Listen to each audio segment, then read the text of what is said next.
making $3,000, $4,000, $5,000 a day. It's the most money I'd ever made in my life.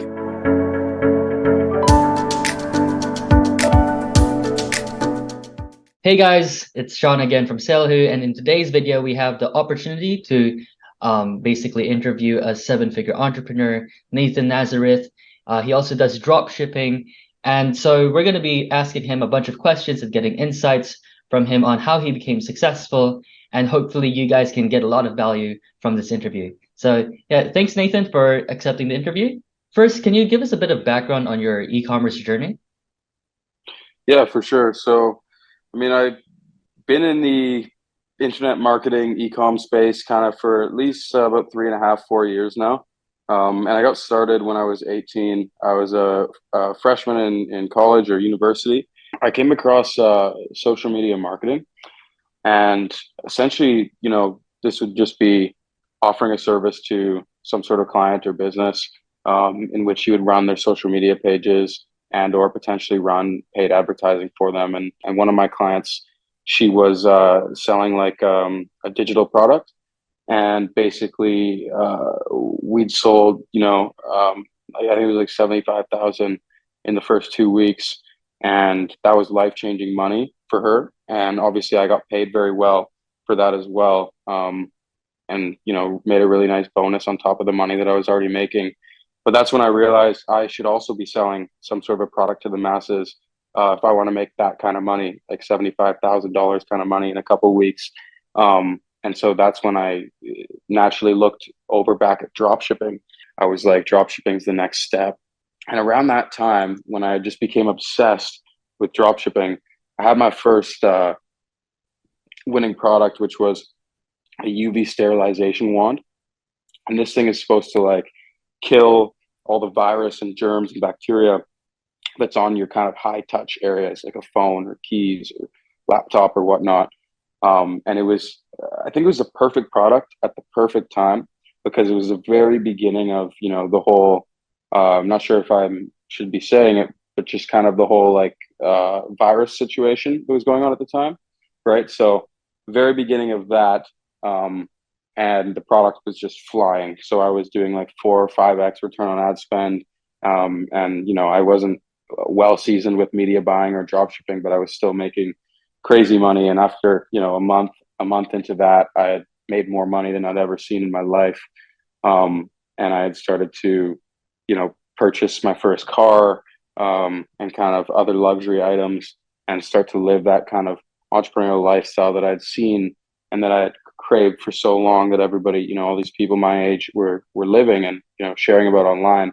And then I did a few things wrong. So I had, logistical issues with the third-party fulfillment centers and the actual suppliers themselves, as far as products weren't arriving properly to the customers. They were damaged.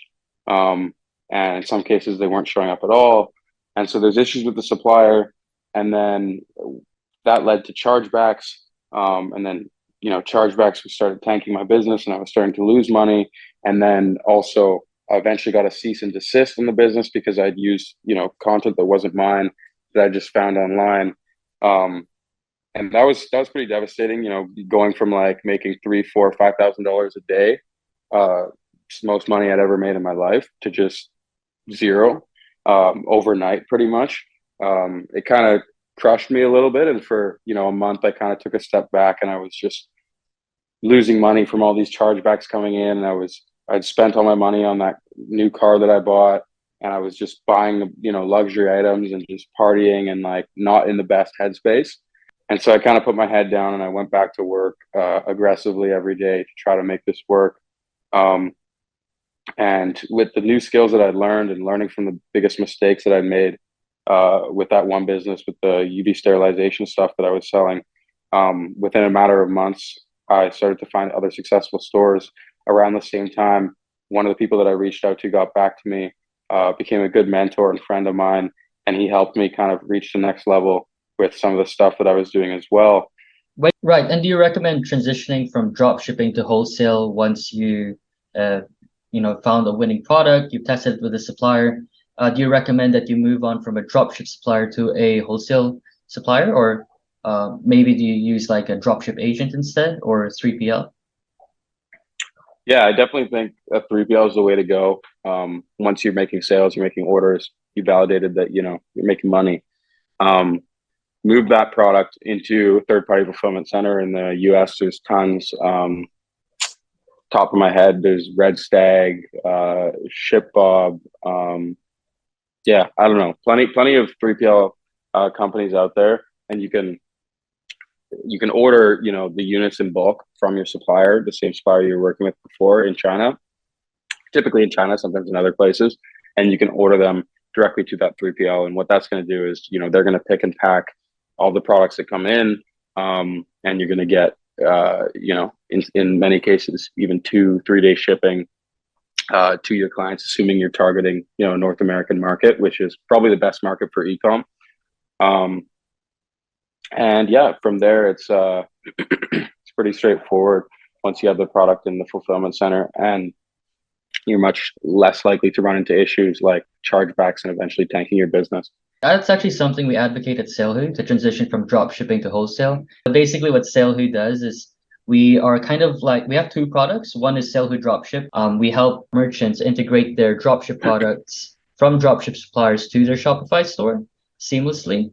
And once they sort of tested out the product and found that it's a winning product with dropshipping, they can move on to the SaleWho directory, which basically has 8,000 plus pre-vetted suppliers from all over the world. And you can source a supplier locally, so you can get faster lead times and get the product to your warehouse or to your house if you're going to store it at your house. And you can basically even brand the products with the suppliers on the SaleWho directory. Yeah, for sure. No, that's such a valuable service. Had I known about SaleWho, kind of back when I was first starting, it would have saved me a lot of headache and hassle for sure. Just because you guys have access to, the top network of suppliers and everything, which does save a lot of time and headache of, me individually going and building this network or finding all these people myself. I can just come through you guys and make that transition from, I guess, drop shipping to ecom so much more seamless. In testing these products, were you using Facebook ads, TikTok ads, or organic? Yeah, at the time, I was using Facebook ads. I think TikTok was very, very new. I don't even think they had an ads managing platform at the time. And then once TikTok rolled out ads, I started looking at TikTok as well. And then I also started realizing the power of TikTok organic too. And obviously, I've leveraged TikTok organic in multiple ways. And one of the ways is for my own social media following, and obviously for my educational company as well. That's all been organic, and we've done a lot of sales and a lot of numbers just from TikTok as well. So that's a really powerful tool, I would say, going into 2023. But Facebook ads is kind of what started it all for me.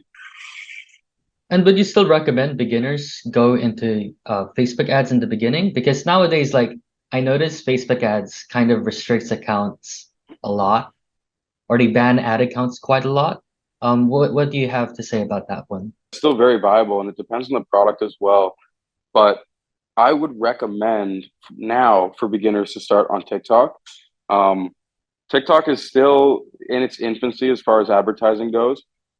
Lots and lots of big companies are switching over daily, but you're still generally seeing cheaper ad costs than on Facebook. And then the most powerful thing about TikTok is the organic reach, because TikTok isn't like an Instagram or a Facebook where you have your kind of community of people who view your stuff and who follow you. It's like every single post has a chance to go completely viral.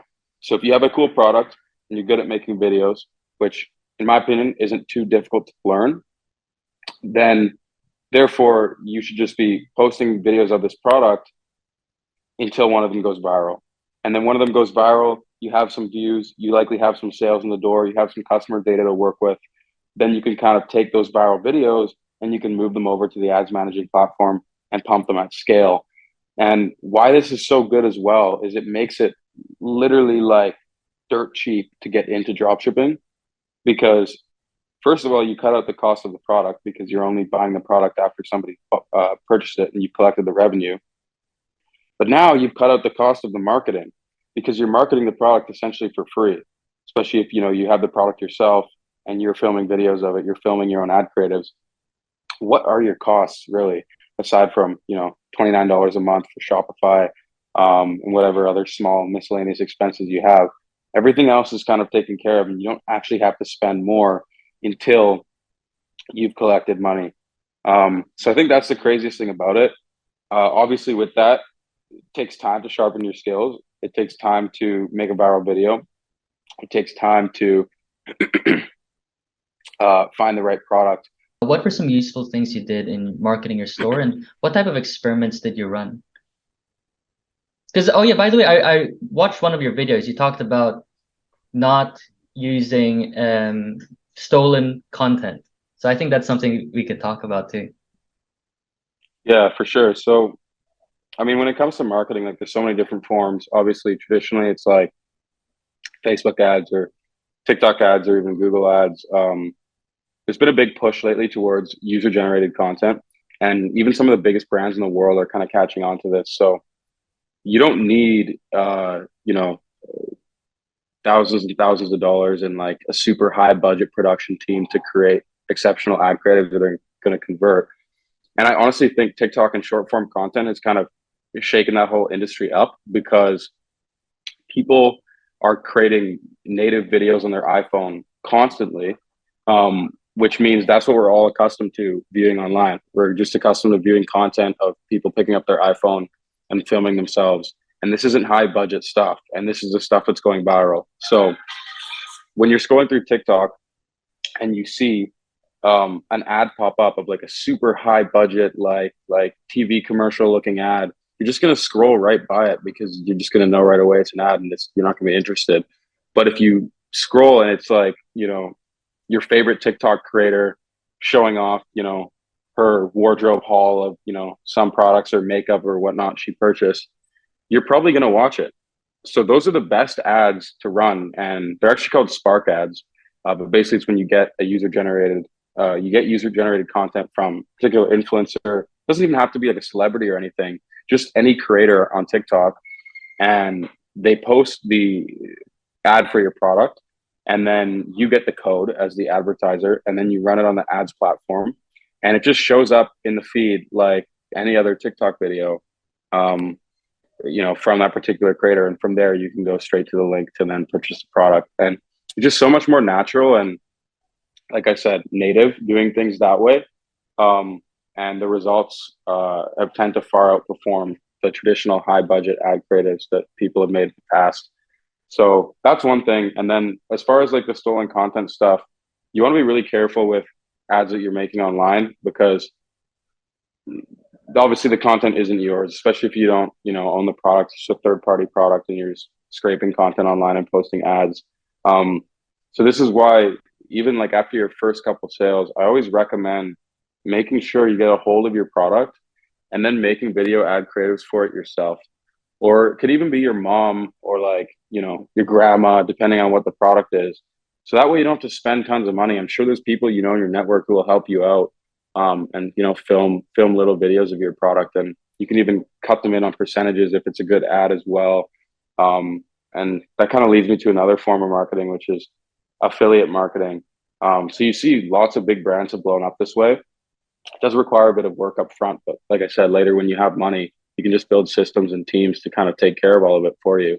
But basically what these brands do is they reach out to like thousands of creators on Instagram. Like they just scrape DMs and they blast the same message saying, "Hey cutie, we'd love to have you in our on our team. We're going to send you a free bikini. And if you can put this code in your bio and post a picture with it, then you can make commission. You can make 20% on every single sale."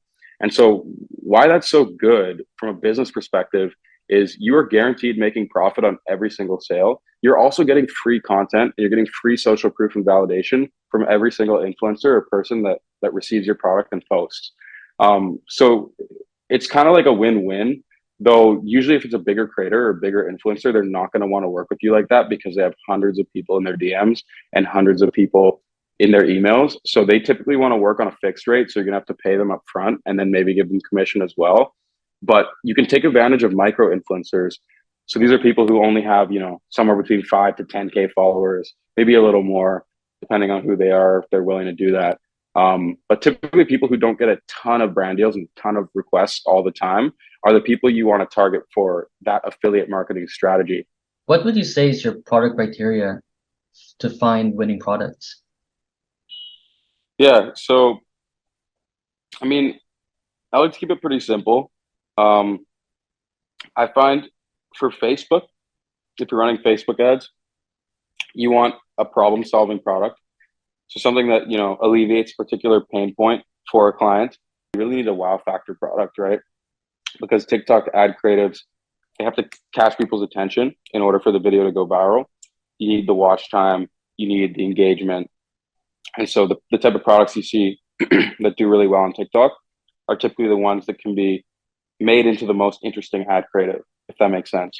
That way the ad creative, has a chance to go viral and lots of people can see it and then buy from you. So problem solving and wow factor is kind of the main two things that you look for. Once you found the product, how do you decide what type or which supplier you should go for? Yeah, so honestly, in the beginning, I would say it's okay to use, AliExpress. I try to use like express logistics, so shipping's a little bit faster. Usually, there's options. But once you kind of validated the product is selling and you're going to make a go with it, and you're kind of getting some orders, you want to switch over to a private supplier or a private agent as quickly as possible. And from there, pretty much you want to message every supplier for that product. And you can find them all the listings on AliExpress or Alibaba. You just want to chat with all these suppliers, ask them questions about their factory, the price of the product, their shipping times, all the kind of important stuff. And then you basically have a list of these suppliers, you have a list of options to work with, and you kind of just pick the best one and go from there. But even moving forward, you should still always be on the hunt for new suppliers and always have a backup, because you never know. Sometimes, they can halt production, or there's issues with their factories. Products could be defective. So the most important thing is that you build a list and you have options ready to go.